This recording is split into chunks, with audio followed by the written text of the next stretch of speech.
जब पूरा market correction में है, जब हर कोई बेच रहा है, तब क्या करना चाहिए? देखिए, एफआईआईज लगातार सेलिंग कर रहे हैं, हर दिन थाउजेंड्स करोड़ निकाल रहे हैं। लेकिन एक बहुत ही रेपुटेटेड एफआईआईज फंड है, नालंदा इंडिया, जिन्होंने रिसेंटली एक कंपनी में मैसिव बाइंग किया है और ये कोई रैंडम बाइंग नहीं है। ये वो फंड है जो कंपनी को ईयर्स तक ट्रैक करता है और सिर्फ तभी खरीदता है जब राइट कंपनी राइट प्राइस पर मिलती है। 14 जनवरी को नालंदा इंडिया इक्विटी फंड ने 11 लाख के शेयर्स खरीदे 2110 के प्राइस पर। कंपनी का नाम है इंडिया मार्ट इंटरनेशनल। आज मैं आपको बताऊंगा कि क्यों ये कंपनी इतना इंपॉर्टेंट है और क्या हम इससे सीख सकते हैं। अब सबसे जो बड़ा क्वेश्चन है कि हु इज नालंदा इंडिया। सबसे पहले हम समझते हैं नालंदा इंडिया क्यों स्पेशल है। ये एक सिंगापुर बेस्ड इन्वेस्टमेंट फर्म है जो स्पेशली इंडिया के मिड और स्मॉल कैप कंपनीज में अपना इन्वेस्टमेंट करते हैं। इनके जो फाउंडर हैं मिस्टर पुलकित प्रसाद, जो कि वॉरेन बफेट के सबसे बड़े फैन में से एक हैं और ऑनेस्टली उनकी जो इन्वेस्टमेंट स्टाइल भी वॉरेन बफेट जैसी ही है, पेशेंस और डिसिप्लिन। अगर आप नालंदा की वेबसाइट भी देखेंगे तो वो भी बिल्कुल बोरिंग लगेगी, जिस तरीके से आपको बर्कशायर हैथवे की वेबसाइट देखने को मिलती है। No fancy graphics, no marketing, सिर्फ परफॉर्मेंस आपको देखने को मिलता है। और परफॉर्मेंस देखेंगे तो आपको जो नालंदा ने अपने इन्वेस्टर्स के लिए मैसिव वेल्थ क्रिएट किया है, सिर्फ राइट कंपनीज में इन्वेस्ट करके और उन्हें ईयर्स तक होल्ड कर। अब आते हैं नालंदा के इन्वेस्टमेंट फिलॉसफी पे। अब देखते हैं कि नालंदा कैसे इन्वेस्ट करता है। सबसे फर्स्ट पॉइंट है वो कंपनीज को ईयर्स तक ट्रैक करते हैं। एग्जांपल के तौर पे इंडिया मार्ट्स को वो 2019 से ट्रैक कर रहे थे। 6 इयर्स तक वेट किया सिर्फ राइट प्राइस के लिए। ये कितना ज्यादा इंपॉर्टेंट है। उसके बाद दूसरा पॉइंट, वो बाइंग करके भूलते नहीं है, वो पार्ट ऑफ ओनर्स की तरह सोचते हैं। उनके पोर्टफोलियो जब आप देखेंगे तो आलू वालिया कॉन्ट्रैक्टर 10 साल से वो होल्ड कर रहे हैं। उसके बाद एआईए इंजीनियरिंग को वो सेल नहीं किए हैं, सिर्फ पेशेंस। ये दिखाता है कि वो कितना ज्यादा कन्विक्शन के साथ इन्वेस्ट करते हैं। उसके बाद हैवेल्स इंडिया लास्ट 4-5 इयर्स में रिटर्न नहीं आया है, फिर भी होल्ड कर रहे हैं। ये है real investment, not trading. Third point है वो सिर्फ तभी खरीदते हैं जब गुड कंपनीज फेयर प्राइस पर मिलती हैं। ये काफी इंपॉर्टेंट है। 2020-21 में जब मार्केट क्रैश हुआ था तब उन्होंने खूब खरीदा।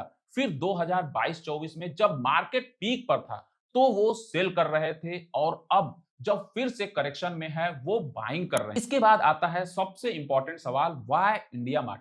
अब आते हैं मेन पॉइंट पे जो कि काफी इंपॉर्टेंट है, इंडिया मार्ट ही क्यों। इंडिया मार्ट बेसिकली इंडिया का largest B to B market place है। जैसे कि अमेजन और फ्लिपकार्ट हैं बी टू सी के लिए, जहां हम और आप शॉपिंग करते हैं, वैसे ही इंडिया मार्ट है बी टू बी के लिए। यहाँ बायर्स और सेलर कनेक्ट होते हैं।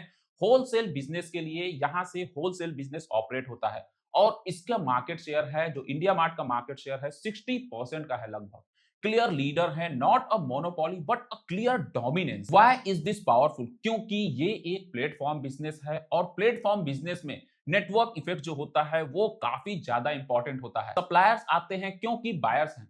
एग्जैक्टली जैसे कि व्हाट्सअप, आप व्हाट्सअप इसलिए यूज करते हो क्योंकि आपके फ्रेंड्स वहां पे हैं।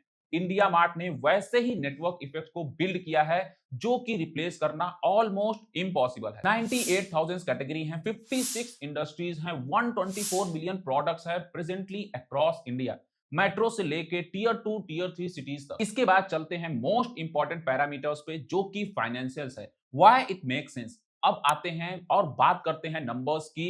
रिटर्न रेशियो जब आरओई आरओसीई आप देखते हैं तो बहुत हाई है, क्योंकि ये एक प्लेटफॉर्म बिजनेस है। कंपनी के पास डेट जो है वो कंप्लीटली डेट फ्री कंपनी है। अगर हम कंपनी के कैश फ्लो देखते हैं तो 86.9% सीएफओ टू इबिटा, मतलब कंपनी बहुत ही स्ट्रॉन्ग कैश फ्लो जनरेट कर रही है। अगर हम ग्रोथ की बात करें तो थोड़ा लंपी जरूर रहा है, लेकिन जो लास्ट 10 इयर्स का आप सीएजीआर देखेंगे तो 30% रहा है, लास्ट 5 ईयर का 29% और लास्ट 3 ईयर का 21% सीएजीआर रहा है। हाँ, रीसेंट क्वार्टर्स में सेल थोड़ा स्लो हुआ है, लेकिन ऑपरेटिंग लेवरेज की वजह से ये जो प्रॉफिटेबिलिटी है वो मेंटेन है। अब आते हैं सबसे इंपॉर्टेंट पॉइंट पे जो कि है वैल्यूएशन। एक टाइम पे था जब ये स्टॉक्स 5000 के लेवल पर ट्रेड कर रहा था, पीई रेशियो 80-90 था, इनसेन वैल्यूएशन। लेकिन कोविड के बाद से लास्ट 4-5 इयर्स में स्टॉक 50% से ज्यादा करेक्ट हो गया और अब पीई रेशियो आपको 25 देखने को मिलेगा। नालंदा ने एग्जैक्टली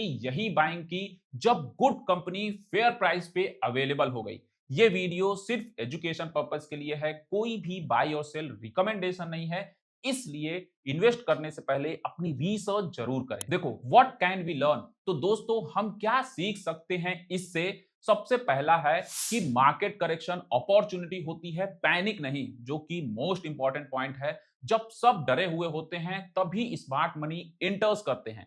सेकंड पॉइंट है पेशेंस इज एवरीथिंग। नालंदा ने 6 साल वेट किया राइट प्राइस के लिए, उनको इन्वेस्ट करने के लिए।